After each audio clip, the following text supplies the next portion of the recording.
বিসমিল্লাহির রহমানির রহিম।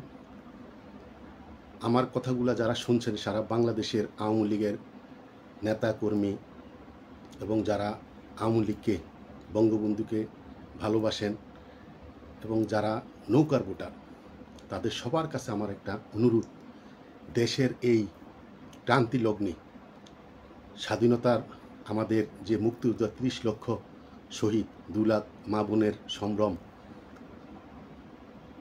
এবং ৯ মাসের যুদ্ধে আমরা যে একটা দেশ স্বাধীন, বঙ্গবন্ধুর নেতৃত্বে আমরা যেই স্বাধীন পেয়েছি, সেই স্বাধীনতা ভুলুণ্ঠিত হচ্ছে। তাই সবার কাছে আমার কাছে অনুরোধ, করজোরে আমরা স্বাধীনতার এই পতাকা সমুন্নত রাখতে চলুন সবাই আমরা ঐক্যবদ্ধ হয়ে, অতীতের সব ভেদাভেদ বলে আমরা ঐক্যবদ্ধ হয়ে রাজপথে ঝাঁপিয়ে পড়ি। আমি একটি কথা আওয়ামী লীগের, বিশেষ করে বিগত দিনে আওয়ামী লীগের যারা পদবীধারী নেতা ছিলেন, যারা মন্ত্রী হয়েছেন, এমপি হয়েছেন, আল্লাহর হস্তে আপনাদেরকে বলবো, আপনারা এই 14 মাস বিদেশে থাকুন আর দেশে থাকুন। যারা দেশে লুকিয়ে আছেন এবং যারা বিদেশে আছেন, দলের পদ পদবি ব্যবহার করে এমপি হয়ে, মন্ত্রী হয়ে আপনারা সুযোগ সুবিধা যারা নিয়েছেন, তাদের কাছে আমার করজনীয় অনুরোধ। এখন সারা বাংলাদেশের লাখো লাখো আওয়ামী লীগের কর্মীরা বিভিন্ন জায়গায় আছে, কিন্তু তারা মুখিয়ে আছে রাজপথে নামার জন্য, কিন্তু তাদের মাথায় হাত দেওয়ার কোনো লোক নাই। তাই আপনারা যদি দেশে থাকেন, আপনারা কর্মীদের সাথে যোগাযোগ করুন। বিদেশে থাকলেও কোনো সমস্যা নাই, আপনারা ফেসবুক এবং অনলাইনে যেভাবে হোক তাদের সাথে যোগাযোগ করে তাদেরকে কিভাবে মাঠে নামানো যায় সেই ব্যবস্থা করুন। দেশের এই দুর্যোগময় মুহূর্তে আপনারা দেখেছেন গতকাল যে জুলাই সনদের যে একটা অনুষ্ঠান হয়েছে, সে বলেছে কি ইনুস, যেটা সারা পৃথিবী দেখে থাকবে এমন একটা অনুষ্ঠান হবে। কিন্তু সারা পৃথিবী এমন একটি খারাপ অনুষ্ঠান হয়েছে, খারাপ দৃষ্টান্ত হয়েছে, সারা পৃথিবীর মানুষ যারা দেখেছে তারা দূর দূর করেছে। তাই ডক্টর ইনুসের পায়ের তলায় মাটি নাই। বিএনপি একদিক বলছে, জামাত একদিকে বলছে, এনসিপি একদিকে বলছে, আবার আওয়ামী লীগ সহ স্বাধীনতার পক্ষের শক্তি 14 দল, আওয়ামী লীগ, জাতীয় পার্টি, তাদেরকে বাদ দিয়ে একটা জুলাই সনদ বাস্তবায়ন করছে। যা তবে আমি বলে গেলাম যে এমন একদিন ইনশাল্লাহ আসবে, বঙ্গবন্ধুর হত্যার বিচার হয়েছে, ৭১-এর যুদ্ধ অপরাধের বিচার হয়েছে, তারা যতই জুলাই সনদ করুক আর গণভোট করুক, একদিন 20 বছর পর হোক, 10 বছর পর হোক, 50 বছর পর হোক, এই ইউনূস সরকারের এই 14 মাস এই যে অবস্থা সৃষ্টি করেছে, তার জন্য সবাইকে ফাঁসির দড়িতে ঝুলতে হবে। তাই আজকের এই সময় আমি আবারও বাংলাদেশ আওয়ামী লীগের নেতাকর্মীদের, শুধু আমি কর্মীদের বলবো না, কর্মীরা মুখিয়ে আছে রাজপথে নামার জন্য। আমরা ফেসবুকে দেখছি যে কর্মীরা মুখিয়ে আছে, তারা বাংলাদেশে আছে। বাংলাদেশ থেকে হয়তো না হয় 6-7 হাজার নেতা দেশের বাহিরে আছে, কিন্তু এখনও লাখ লাখ আওয়ামী লীগের কর্মীরা এই 2024 সালের 5ই আগস্টের পর এই দুর্বিষহ অবস্থায় বাংলাদেশের প্রতিটি আনাচে কানাচে যাচ্ছি, ঘুরছি, দেখছি। যেহেতু অবসর, বাড়িতে যাওয়া হচ্ছে না, তাই প্রতিটি এলাকায়, প্রতিটি পাড়া মহল্লায়, মানুষের চার দোকানে যেখানেই দেখছি সেখানেই সবাই একটি কথা বলছে, আগেই ভালো ছিলাম, শেখের বেটি ঠিক আছিল, এই দেশ শাসন করার জন্য শেখের বেটির দরকার। তাই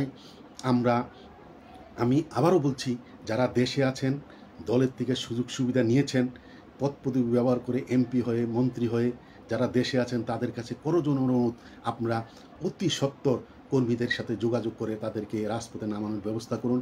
যারা বিদেশে আছেন তাতে কোনো সমস্যা নাই, তাতে কোনো দোষ নাই। বিদেশে আছেন, ওখান থেকে আপনি কর্মীদের সাথে যোগাযোগ করে তাদেরকে কীভাবে মাঠে নামানো যায় সেই ব্যবস্থা করেন।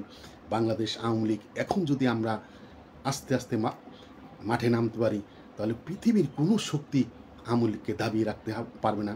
দেশে কিন্তু একটা ভয়ানক অবস্থা আছে, ভ্যাকুয়াম সৃষ্টি হয়েছে, রাজনীতির মাঠটা একটা ভ্যাকুয়াম সৃষ্টি হয়েছে।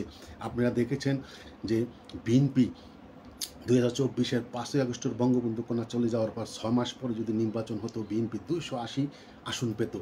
এখন বিএনপি কোনোভাবেই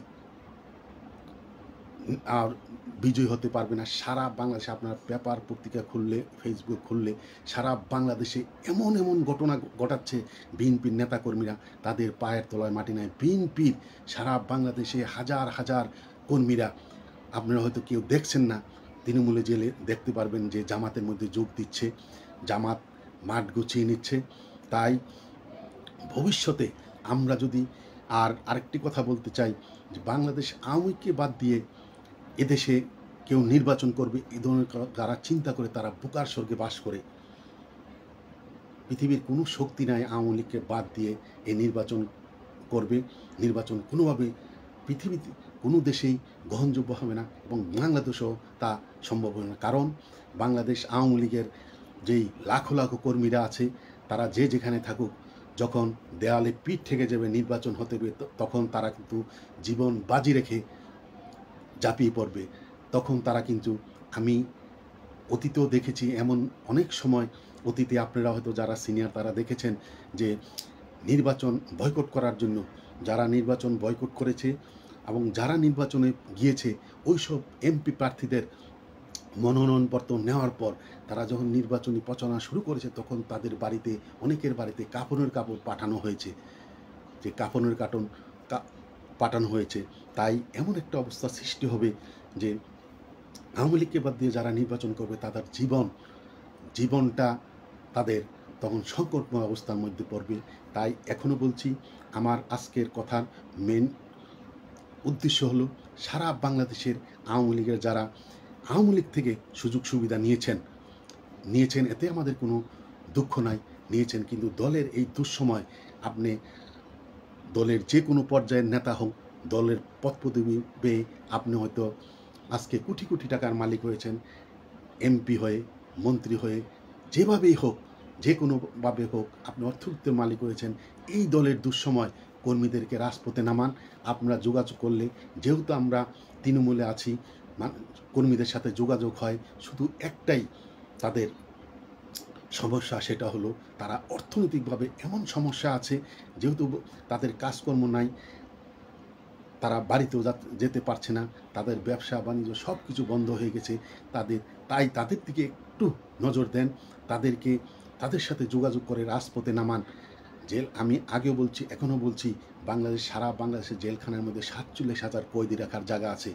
ওই জায়গার মধ্যে এখন প্রায় 4 লাখ কয়েদি আছে।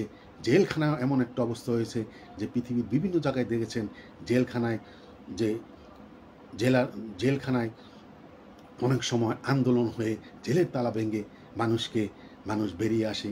পাকিস্তান পিরিয়ডে ছোটোবেলায় শুনতাম, যে স্লোগানটি প্রথম শুনেছি সেটা হলো, জেলের তালা ভাঙবো, শেখ মুজিবকে আনবো। এই স্লোগানটা ছোটোবেলা আমরা শুনেছি, কিন্তু এখনও এমন অবস্থা সৃষ্টি হবে, স্লোগান হবে না। সারা বাংলাদেশে যেই জেলগুলোর মধ্যে যে একটা অবস্থা সৃষ্টি হয়েছে, এই জেলখান থেকে যে কোন সময় বারুদের মতো এই কর্মীরা জেল ভেঙে বেরিয়ে আসে, সেটা দেখার অপেক্ষা রইলাম। এই কথা বলে আমার কথা এখানে শেষ করছি। জয় বাংলা, জয় বঙ্গবন্ধু, জয় হোক বাংলার মেহনতি মানুষের।